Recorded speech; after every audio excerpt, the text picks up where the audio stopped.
So, here's the fourth question. In your view, does the town need to grow up, grow out, both, or not at all? Should the town boundary be expanded? Here's what I have written. The town can grow with thoughtful, suitable development, which enhances what we have within the town boundaries. In the Quality of Life Survey and the OCP, the residents did not show any appetite for extending our town boundaries. In the OCP, the residents did not show any appetite for extending our town boundaries or for high multi-story buildings. The quality of life results and the OCP results are my walking papers. That's what I do for you. I listen to the people and I try to do what you want. Why else would you elect me? It is interesting and special to me that there has always been a common thread over all of our surveys and our OCPs, as long as I've been involved, on the type of town that you wish for. I would not like to lose our small town character and the lifestyle that is why we all came here in the first place. I agree mostly with what Councillor Davis just said. Also part of the feedback was about looking at some of these proposals on a case-by-case basis. And I'll give you an example. Just down the road here on Maple Street, between Mill and First Avenue, it's just outside what we call the village neighborhood, where we acquire kind of higher density, or would like to see higher density. There was one home on a fairly good sized lot. The home was removed and the proposal was for 2 smaller homes. I like that idea. You walk down that street now, it fits right in, but it's not exactly according to the OCP. And so I think when the people were responding to these questions, they said, basically, look at it case by case and show some flexibility, but increase the density in our village neighborhood. The town boundary, I agree, we should not change the town boundary. But I have a question for all of us here. Sometimes you hear, and I've been at this, I think I told my daughter 11 times at these all candidates meetings. And I get sometimes the feeling that people aren't very happy. But I want to hear from you. Do you like Qualicum Beach? Let's hear it.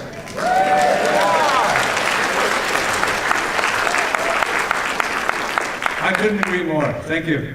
Well, that's a tough act to follow. For me, I do think that when we're looking at the problems, when we're looking at the problems we're facing, simply increasing supply for the sake of increasing supply is not going to fix them. But we can fix these problems without increasing the supply to some extent. So we do have to have some development. As far as building up, that's more appropriate in the village center. Living in Seoul, I can tell you what endless 4-story concrete blocks looks like. It's not very nice. We certainly don't want anything like that in our town. But at the same time, we do need to see some development. The East Village concept is fantastic. It's still early days, but it looks like a brilliant idea for how we move forward. As far as the town boundaries, if you look at the OCP, the town boundaries basically, what's outside the boundaries is almost exclusively ALR. 23% of our land is ALR, so there's not a lot of land there we could develop, as the province has pretty much shut down the potential of developing on ALR altogether this year. So it's not, I wouldn't say the point is moot, but I'd say it's not really something we have much of a choice on. We're not calling the shots on that. I don't think there's a tremendous need to expand significantly, but I do think the developments we do should be purpose-driven for the long-term benefit of our community. Thank you. Well, not growing it at all is not an option unless people stop making babies or retiring in parts of the country where it gets to 20 below. I think we need to carefully grow up as much as possible while retaining the charm of the uptown core. Growing out into the ALR is certainly not acceptable in my books, and I have no interest in extending the town boundary. We've extended the growth containment boundary to take in the RDN out of our decision-making within the town boundary, and I believe that is sufficient. Thank you. I couldn't agree more. I don't think there's any reason to move the town boundaries. It doesn't serve any purpose. There's no available land out there that makes any sense. We've got tons of land within the town boundaries that can be appropriately reviewed. And we have a downtown core, folks, that some of those buildings are 50, 60 years old and in dire need of revitalization. And we need to increase the traffic flow. We hear that time and time again. People want choice. We're doing a gap analysis on the retail levels in town. But most will tell you what we really need is more traffic downtown. Looking forward to seeing the Berwick. That'll be another 150 people walking the streets and participating, hopefully, in the stores, and the cafes, and the restaurants.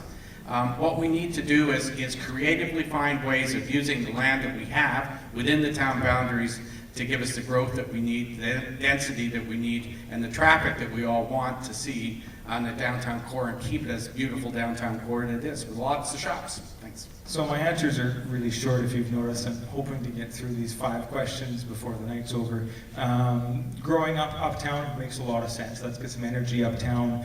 3 stories looks great. Let's make that happen. Sprawl, let's make sure that doesn't happen. Everything should be built to a size and character of our community, and I think we can all agree on that. Thank you. I believe that all growth and change should be well planned and gradual. Expansion is costly on our infrastructure, but then not at all is not an option. Then we would be stagnant. Though we have an OCP that is for 6 years, I think we need to also address the future beyond that. And I just want to add on the ALR, Agriculture Reserve Lands, that, you know, with Trump and his tariffs and all that, maybe we should try to consider being self-sustaining, not using the agricultural land as development, but let's encourage agriculture so that we can be self-sustaining on our island. No, the town boundary does not need to be expanded. We have been in discussions and conversations about, sorry about that. We have been in discussions and conversations about the future of Qualicum Beach for a very long time. At least the past 8 years. I've gone through 2 official community plan cycles in that time. It has never been a secret that the demographic of this town was steeply pitched to seniors. It's not a secret that our schools were suffering from lack of students, our restaurants, pools, shops, senior facilities from lack of staff. Our seniors, families, and less fortunate are suffering from a lack of affordable housing. Past councils have struggled with all of these issues. Having said that, I cannot help but go back to the earlier question about, is the town divided? I don't believe it is. I believe that councils have been divided and that some councils often choose politics over public policy. We've known for years that there's been an overabundance of ground level retail space in town. Why is it taking a decade to solve that relatively simple problem? We need a ground level residential rentals, not more retail space. Everyone gets this. The people in Qualicum Beach have made it pretty clear that they believe that affordable housing for young workers, young families, and older people transitioning out of their private homes. The East Village may be that opportunity. Let's find out before we light our hair on fire and condemn it. When new council takes office, I hope new attitude, solution-oriented. Within the protocols and process that have been in place for years, it's time to get the work done. Thank you. In my view, a big picture, long-term housing plan for where development could or should take place is the answer to this question. There is potential in continuing to gently increase density by allowing secondary suites and garden suites. Over the years, I've also seen some very attractive duplexes, triplexes, and fourplexes, and there should be room for this type of development within our community. Following our sustainability goals, higher density would continue to be concentrated in the village neighborhood. Working for the City of Burnaby, I learned about land banking or land assembly. Where they thought higher density, like multifamily, would be appropriate, they acquired the land until they had a site assembled. Then they would sell the land to developers and work with them to build the housing that would best meet the city's housing objectives. I believe there are areas around our uptown that would be appropriate for this type of approach, but this takes long-term thinking and planning. Another option is rethinking the way we use our single-family dwellings. In some communities, there are now programs to match up seniors who are living in their own homes but are having challenges with upkeep or making ends meet, with younger people who are willing to help out in order to offset their monthly rents. It is a win-win-win, as it also helps municipalities meet housing shortfalls. It could be a perfect solution for Qualicum Beach. In our long-term planning, we should also not assume that future generations are going to want to live in 3,000 square foot homes. In answer to the second question, I would not be in favor of expanding the town boundaries. However, we do need to ensure good working relationships with our neighbors, the RDN. Thank you. After meeting with lots of residents over my time at campaigning, I've met with some what I call geniuses. Every single one of you has a wealth of knowledge in different areas. A couple days ago I met with a gentleman and we were talking about this issue. Do we build up? Do we grow out? What do we do? And he gave me some really cool insight. He said we should build in. When you go to the grocery store, when you go shopping, you try to get the best bang for your buck. You look at the deals, you try to get the best stuff. We should be doing that with our town land. We should be getting the best use for our land. Families don't need a big house and a big backyard. They don't need it, and they don't want it. They want a place in the town to live. And that's what we need to be looking at.